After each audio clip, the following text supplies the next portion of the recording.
This program is rated TV PG. Some parental guidance for younger viewers is suggested.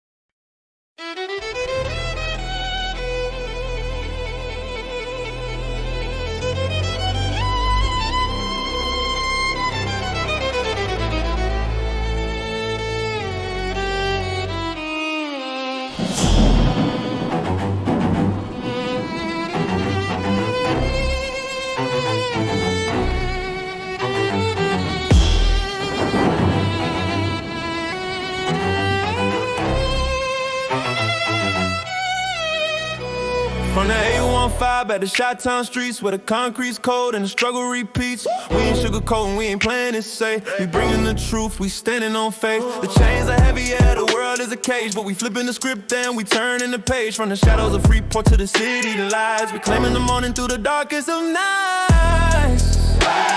It's messy, it's muddy, it's real. But he's the one holding the wheel.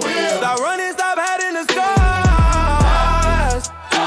The light is breaking through the bars. Keep it raw, let the spirit lead. By the blood of the Lamb we are redeemed.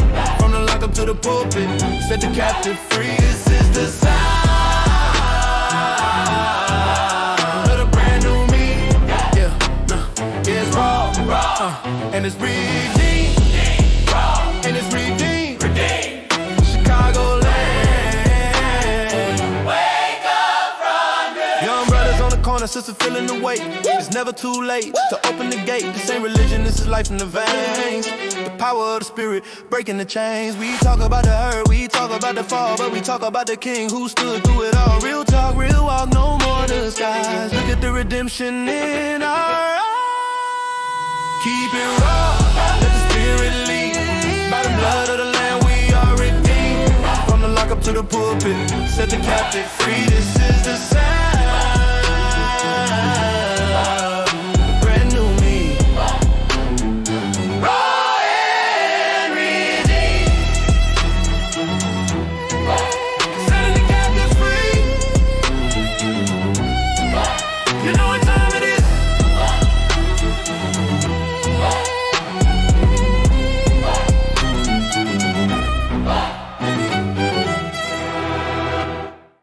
Welcome back to this episode of Raw and Redeemed. I am your host, Evangelist Terrance D-Bizzle Sr. The title of this show is God at the Center. And to my right, I have our guest for the evening, Mr. Rupert Valentine and his lovely wife, Pastor Mary Valentine. Mm-hmm. And then it's costly to keep coming back and forth from Chicago to Freeport. Then I got to leave, and I got to go home. Then I got to come back. I got to go home, work. Then I give a paycheck. I got to run down here and get this bus stop before I miss this bus to come back up here to go back home. And now I want to be with you. I don't want to leave you anymore. I can't see myself keep leaving you and have to run up this long distance phone call. It was long distance then. It was long distance then. Yeah. So Illinois Bill, I wasn't supposed to say that. The telephone company, they took that. That long distance was really something back then. Oh, yes, so, it was. You know, it was enough. My mom kept a lock on her phone. You wasn't calling long distance on there. That lock didn't come off that phone until she came home from work at 6:30. Both phones, the one in the kitchen had a little lock on it. You couldn't even dial because that lock was right there. You couldn't even answer the phone because the lock was on there. Mm-hmm. And then when we learned how to take the lock off, she started taking the phone to work with us. Went right in the trunk. So just sit in the house with no phone. And we be stupid and go buy a phone and plug it up, and then she get her bill and see the calls was made while she was at work. We didn't know that then. But my sister got called. Oh, Lord, my sister got called. My mom went through that bill. She knew who was in the house.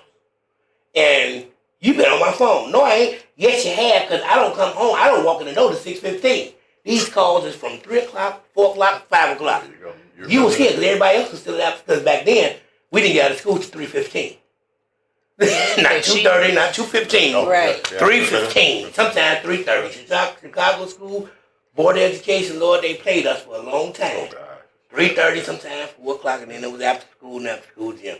But anyway, so, y'all dated for a little while, moved in together, and ended up being married to that young year, had kids, but y'all still together. That's the thing about it. You from that day, from the day you made that decision to say I'm moving to Freeport, and then the day after listening to Jim Baker and having that conviction, you knew that I want to be with you. You want to be with me. Let's do this and make this right. And here it is. All these years later, you still are standing next to the man and next to the woman who you chose each other. Mm-hmm. And at any time, you could have went sour and said, "Hey, we're not meant to be together," but y'all worked through it. How? Can I? Yeah. Again, for anyone, it sounds like a fairy tale, but it's a journey. There was some rough. There was some rough. There was some rough. That's what gets his goat. How long? That's what gets his goat. Go ahead. Yeah. And I guess for me, this is what I was talking about when I grew up and getting hurt. I really didn't know me and tried to understand her. I had to find me as well as trying to find her. So I'm still trying to find me and then trying to find her as well. So we had to learn each other. We had to learn about ourselves. I think we both brought baggage into the relationship, which baggage I didn't even realize that I had, but it's about me not really knowing who I was. So it took us a couple of years to actually learn each other. Yes, yeah, that's good. That's good. Y'all hear it here on Raw&Redeemed. They teaching us something that we need to know. And next I want to ask, this question is posed to both of you all. What was some of the favorite dates that you all had been on during the time that you all were courting, during the courting period? One of my favorite. No, I bet you don't know.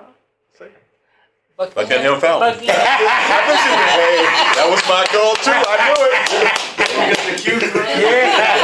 Yeah. What was the name of that show? That show used to come on. What's your favorite day? Oh, you got it wrong. You're wrong. She lit up. I knew it was I love Buckingham Fountain in Chicago. Oh yes. Yeah. I love that. And there was a restaurant that was on the top. You know. I can't. Said names. Oh, that's right. I didn't say the restaurant name. Okay. But it was on the top of the restaurant was on the top, and then went round and round. And then there was one pizza place. I won't say the name of it. I know. I bet you I know what that is. It's still standing. Yeah, and I love that place. Yeah. Oh, Lord have mercy. What about you, Mr. Rupert? It was kind of the same thing. Buckingham Fountain at the time, especially at night. Yes, there was nothing like it. It really is. It's romantic. I mean, you see tourists.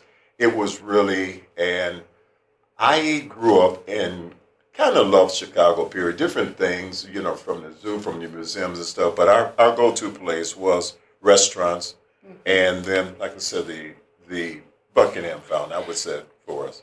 So I'm going to throw a quick one in there. Did you ever take her to the Taste of Chicago? No. No. You mean you didn't take? I missed out. How on you that. not take her down there to get a slice sir. of? You have to go down there to get a slice of Eli cheesecake. You got it. Wow. They supposed to be bringing it back from what I heard because they had shut it down because of the violence. Yes. But they supposed to be bringing it back because it's not just, it changes. It changes. The environment changes. The era changes. But it was so many business people, and I'm saying you can get mad all you want, Redeemer, but white America loved the Taste of Chicago. Chicago has always been the headquarters where people come.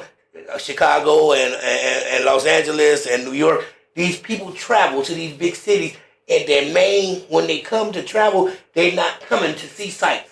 They're coming to eat. Yeah, absolutely. Great Town, the pizzerias, and even Maxwell Street, the Jewtown Polishes. People come in town. They come in town just to get White Castle burgers. Yes, sir. The real joint, Harold's Chicken. They travel all the way to get Harold's Chicken, And all these stores was at the Taste of Chicago amongst others. But the violence with the gang violence and this, that, and other thing shut it down. But now they petitioned to get it back, so it's back now. I hope they do. Yeah, they put that back, and now, but and just another thing, they threatening to stop that this was the last year for the Bud Middleton parade because of the little girl that got killed this past year. So those were some good answers because it's crazy. This is what we're talking about when you're talking about love, found love, and how you know each other. especially in a relationship, he already knew that she was going to say Buckingham Fountain. She said, no, you didn't. You don't know what I'm about to say. Don't try to complete my answer. I'm telling you what she said that y'all don't understand. We're going to edit it out. You don't tell me, Rupert, what my answer going to be. He asked me, Rupert, Mary, I know what it's going to be. You went to Buckingham Fountain. I took you there 4 times. No, you didn't. What you going to say then? Well, go on, say it then, Mary. Okay, I'm going to say it. And both of them said Buckingham Fountain at the same time. They knew already. You know, see, we're going to get us some bloopers up in here on this reel because this show, Raw, that's why we call it Raw and Redeemed, because we want you to feel comfortable. This couch is set for you to be able to be comfortable, and we want to have fun, good, clean family entertainment back on the screen again where we can be comfortable, watch this show with our kids, children, grandkids, whoever else, and you can sit around and you can have fun and you can talk about the word, serve the word, read the word, and articulate the word. Anyway, and the next question we're going to go to, Mr. Rupert, I'm going to ask you first. When did you learn that God should be put at the center of your relationship? Oh, that's powerful. Who wrote that question? DJ Life, you a boy? It probably would be, because since we are getting raw, it probably would be after one time it got so bad that Mary left for a while. Oh, Lord. Big wheels keep on turning. And I stayed at a hotel for 30 days. And back into the singles days, I'm sorry about it, back in the single days, when I found out it wasn't for me, my simple prayer every night, real talk, one sentence: God, send me a woman I can love and trust. Yeah. I said that every night. And so I believe she was the one. And now I'm mad because we're not getting along. And actually, because we're still fighting each other, still working through our own hurts, and I had a lot of time to think in that hotel.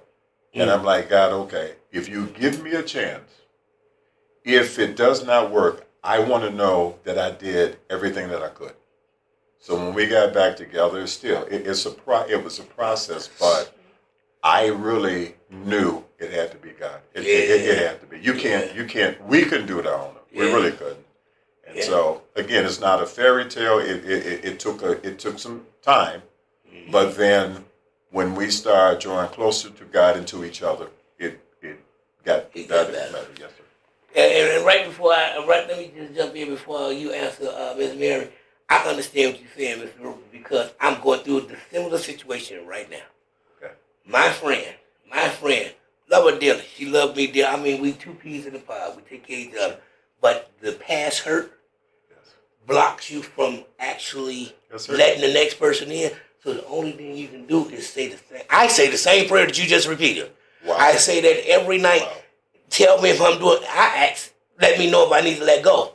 And I've told her before I'm going to let go and lean back. And she'll say, well, lean back then if that's what you want to do. Sound like you want to do. I'm like, no, this is not what I'm trying to do. But I'm telling you, I asked the Holy Spirit to tell me. Yes. And he's telling me, don't go nowhere. Yes.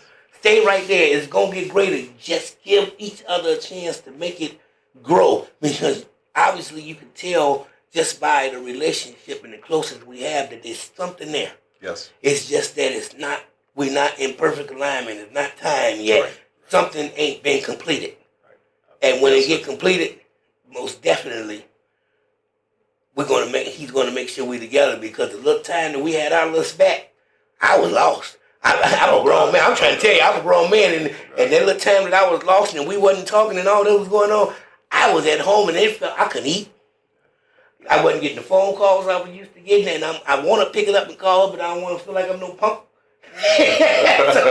so I ain't calling you. You didn't call me, so I ain't call you. You know, and it just got to the point where I was just, my head started hurting, and I was worried all the time. And then finally, we just crossed each other's path. She's like, hey, I need to talk to you before it's over with. And now it put a smile on my face. Okay, if you feel like I'm busy right now, if you want to talk, I talk. I was right there. Like, you said you wanted to talk to me. Okay, that's enough about me. I talk too much. Miss Mary. Miss Mary. Mm-hmm. Same question. When? I done messed up again. When did you know it was time to put God as the center of your relationship? It would have been about the same time that that he said that it was early in our marriage, and we both had brought in a lot of baggage, and my baggage was largely due to the first relationship then having gone so sour and going through the divorce. And so now I had a wall up. And so I had said from the beginning that I'm not going to take this, I'm not going to take that. And so every little thing, I'm saying I'm out because I'm not going to deal with it, I'm not going to have it, and I am out. I don't have to deal with anything. I'm not going to deal with anything. All my life I had to fight. And that's crazy because as men, that's the hurting point. Because I told my friend, I said, hey, God told me to tell you to let me in. She said, well, he ain't tell me that. I said, that's because you got me at the front gate. I can't make it past the front gate. At least let me come to the porch. I can't even come to the yard. You come meet me at the gate. I look like I'm standing in the rain over the gate trying to talk to you. God told me to let me come in there and get a cup of that coffee. She said, my God ain't told you that. She said, you ain't coming in here. Wow. And so God showed me that. Yeah. You've got to drop that wall. You've got to drop that wall. I hope you listening because I just told you that last night. Let the wall down. You got to let somebody. I'm sorry, but you got to let the wall. Miss Mary was getting ready to say it. I hate to go ahead. You got to let that wall down and let somebody in. You got to learn to trust somebody else. Because you've been hurt, you can't make this man the enemy and lose out on what's good to him and what could be possibly good to you because prior hurt. Yeah. You got to let that go and just trust. If you trust, the Lord is not, God's not going to bring you the same individual to do the same thing to you that the first person did. Right. Because that prayer that you ask at night, please give me somebody to love me and just me that I can love back and I can release and be there with them and he'll be there for me. You prayed that prayer every night and he sent you what you wanted. Yep. And look at it now. And then I prayed, God, help me. Teach me how to love my husband the way that you would have me to love him. Give me that type of love for him and him alone. And that's what God has done. And that is powerful. And he continues to give me that was powerful. That was so powerful. And some of you young girls out here need to listen to that because at the same in the same instant, they're telling you that it was a process. It wasn't all cookies and cream. No. It was a process. Even a perfect couple had disagreements, fall out, separated for a while. But the whole thing is you have to learn each other. You have to learn each other. You have to first love yourself in order to love the person that you're with. But at the same time, because you're together and you're a couple and you're married, you still have to grow together and learn each other's attitudes, ways, what they like, the dislikes and the likes, when enough is enough. Because I'm sure after all these years, you know when not to talk to Mr. Rupert. And I know you know about her demeanor. If she ain't having a good day, you know to sit there and be like, I'm going to look at that TV. What they say about that news on that TV right there? Honey, ain't no battery in the remote. You say, no, I'm going to go out and get some batteries for the remote. You be all right. You need something back from the stove? Because I know. I know when them attitudes come or when you change. Because everybody has a day. And again, I tell these young people again, you have to learn each other to make a relationship grow. So, next question to you all is one of my biggest questions. How long have you been married? We've been married 46 years. 46 and counting. I was 3 years old. I was 3 years old. Y'all got married then. I didn't know nothing. But Similac, and I wasn't drinking Similac. I'm probably eating cereal and the whole chicken. Then I was about 3 years old. So 46 years. Now, boy, that's a long time. 46 years. What happened 46 years ago? What's today's date? March. I don't know. Yeah, somebody died 46 years ago. Who? But okay, 46 years ago. So I'm just going to just tell me, just both of y'all, just jump in, any one of y'all, however, whichever, both of y'all, however you want to do it. Just talk about a little bit of that 46 years that got you all the way to this moment. Look at the smile on their face. I wish you could zoom in on their face. What you gonna tell them? What you gonna tell them? I got some good story. You better not tell them that story, Rupert. Don't tell them that story. That's between me and you. But it's 46 years. There's a lot of them. Oh wow. Yeah, see, they can't even. They got to get to the good ones because we don't even want just the good ones. We want some of the. We want the juicy ones, don't we? We want to know what gets they go. We want the juicy stuff. Now go ahead. I think for me, it was that trust was one of my big issues. Mm-hmm. When we finally, and I'll be honest with you, between past relationships and between me not knowing who I was or wasn't, I guess I came in with the baggage that trust was a big issue for me. And I didn't trust her. Not that she gave me anything to indicate that she couldn't be trustworthy, but that was just me learning me. And so again, I hate the fairy tale story like people think that it's one and done. It's a journey, but it's a journey that I was committed to make. And even if it did not work, I trust God enough that either we were going to work or not, but I actually placed him first. And I know some people don't want to hear, but it's the honest truth. I'm telling you what helped us.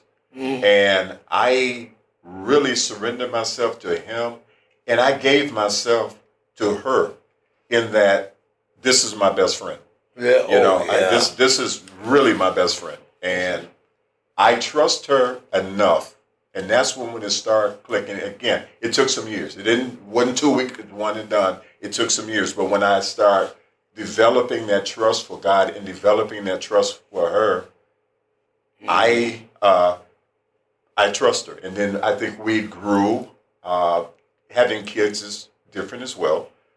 Now you have another dynamics to it because now I have to be the husband. What happened with me was, although as good as my father was, and he was great, I didn't see the love part. My father was a provider. He had 5 kids. My mom didn't work outside of the home at first. And this is what I patterned myself afterwards, not realizing that I didn't do a lot of the nurturing like it should have been because I didn't see that. I seen him provide. He was a great provider. And I knew he loved my mom, but I really didn't see that. Mm-hmm. So coming up with my kids, I think they probably would attest to that too, was that I had 3 jobs at one time. I literally had 3 jobs at one time. And so because our kids were somewhat sickly, she didn't work outside the home a lot because we were always getting calls. And so the kids were sickly. So I made a decision. I do what I had to do. Yeah. So having said that, it still kind of takes away from the relationship because all my focus was on providing. So then when it starts turning around bit by bit, even with the kids, not nurturing them enough, I thought that was the mother's job when in fact it's both of our jobs. Yes, so I would honestly admit, looking back now, I didn't nurture them as much as I could as a dad because it's not what I knew. Yeah. It's what I seen from my dad working, and that's what I did. I physically went to work each and every day. Every day, and that's what I did. And so, but I'm telling you, it changes when you grow closer to each other, when you're committed not to go anywhere, and when you grow closer to God, in my opinion. Not opinion, it's fact. So that's how I was able to do it. Yeah. Well, it's a job. I mean, making a marriage work is difficult, and we had we had good years, we had difficult years. Primarily we were a one-income family for the majority of it. That's difficult. Yes. We had 4 children at home. We had a blended family. Rupert has a daughter. I had a daughter. His daughter lived in Chicago. My daughter was living with us. So then we had to make that work, So we had to work at that. that wasn't always easy, you know. Then, you know, our children, 2 of our children were sickly. My oldest daughter had ovarian cancer. We had to deal with that. That was a very difficult period. Then, you know, my husband was looking at his makeup from his childhood. His mother didn't work outside the home. Then he didn't want me to work outside the home. Then I didn't want to stay at home with and be with the kids. Then he wanted me to be at home with the kids. Then that started an issue, you know. I'm like, I don't want to be at home. I want my own money. You know, he said, I'm going to take care of you. I don't want you to take care of me. So then we had to work through that, you know. And so, but you know, he always wanted to take care. He was that type of man. I will take care of, if you trust me, I will take care of you guys. And so, you know, and thank God for my mom. She would sit me down and say, now, Mary, you know. My best friend. You know. The voice of reason. Now, there's not many men who would be willing to let you stay home and take care of the children. And I would be thinking, you're always on his side. Always on Rupert's side. You're always on Rupert's side, Mom. You know, but, you know, then I would, you know, at that point, when the kids were coming, I had really began to develop a relationship with God and learning to really lean on Him and trust Him and pray, you know, and hear His voice. And I did trust Rupert at that point, and we were praying together also. So, you know, we started working through those difficult times and me learning to really trust Him and know that, you know, He was my covering. And so I stopped yipping, yapping, you know. Let him do it. And letting him do it. Sometimes I didn't want to, you know. I bet you threw a little extra money in there when you kept saying, I want my own money, but I just put a couple extra in there and you can have that. Stop the yipping in your there you go. Well, you know what he did that helped, though? He started giving me an allowance. Oh, yeah. You know, plus it was the budget, and then there was the allowance. So that allowance kind of, okay. It was a bribe. That'll keep me quiet. That'll keep her quiet for a little while. Talking about her own money. She trying to get out these doors now. So no. Let me not say there were definitely many challenges. Absolutely. You know, there were many challenges, but we know with God at the center. And straighten this out while you're at it. Yeah. For those playing at home, it wasn't an allowance. Because in addition to, you always got what you needed. I know nobody said it all. Look at him. He's giving it. See, like get it right. You was going to get it anyway. You didn't have to ask me for it. I was going to throw it in there anyway. He always said. You wasn't going to catch me at night and slap me. You made my meal.